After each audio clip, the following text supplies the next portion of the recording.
Lyra loved to explore. Not just big, noisy places, but the quiet corners, the forgotten nooks, and the spaces between things. Her favorite spot was the old oak tree at the edge of her garden, its branches reaching like friendly arms. One sunny afternoon, while tracing the patterns on its bark, she noticed something peculiar, a tiny, shimmering door, no bigger than her thumb.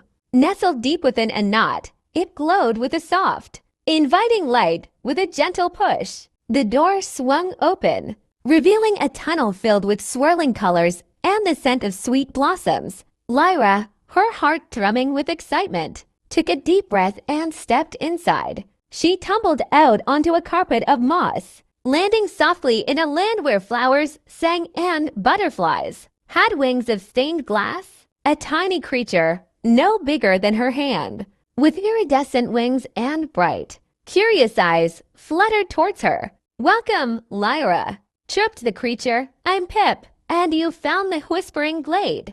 We've been waiting for someone with a curious heart." Pip explained that the glade's most precious treasure, the shimmering seed, had gone missing. Without its light, the singing flowers were fading, and the stained glass butterflies were losing their sparkle. "We need to find it," Lyra declared, her adventurous spirit taking over.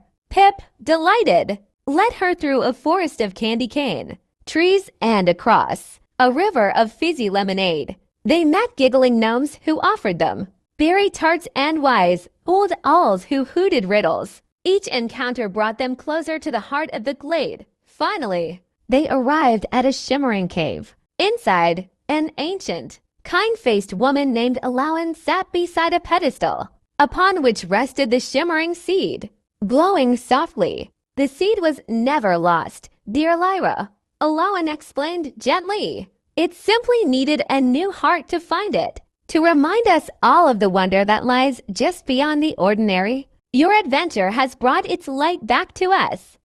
Cheyenne loved reading books. In his little world, every book was a new door that led him to faraway wonders and exciting stories. His room was always full of books. One stormy afternoon, with lightning striking, Kian was looking for a new book in his old attic. There was an old lock on the door. Chin pulled out a tiny key from his pocket, one he never knew he had, and inserted it into the lock. With a click, the door opened, revealing a glowing light. Behind the door was a huge library, with walls filled with books that went all the way to the ceiling. The books glowed and whispered as if they were alive. Kian had never seen a place like it. From a corner, a tiny, playful light came flying towards him. It was Flicker, a mischievous book spirit with tiny wings made of pages.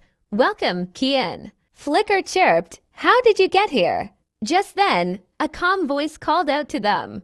Behind a high desk sat an old, wise woman, her eyes full of stories. It was the library's custodian, Anya. Anya told Kian that it was a library of whispering books, where every story held its own soul. But one very special book, the Whispering Book, was losing its luster. The Whispering Book needed 3 lost story fragments to regain its full power. These fragments were hidden in other books in the library. As Kian opened the book, he was transported to a magical forest where trees talked and rivers sang. He found a glowing feather, the first piece. The second piece was found on a flying pirate ship, and the third in a starry city. After finding each piece, the Whispering Book began to glow brighter and brighter. When all 3 pieces were returned, the Whispering Book lit up completely, and the library became more alive than ever.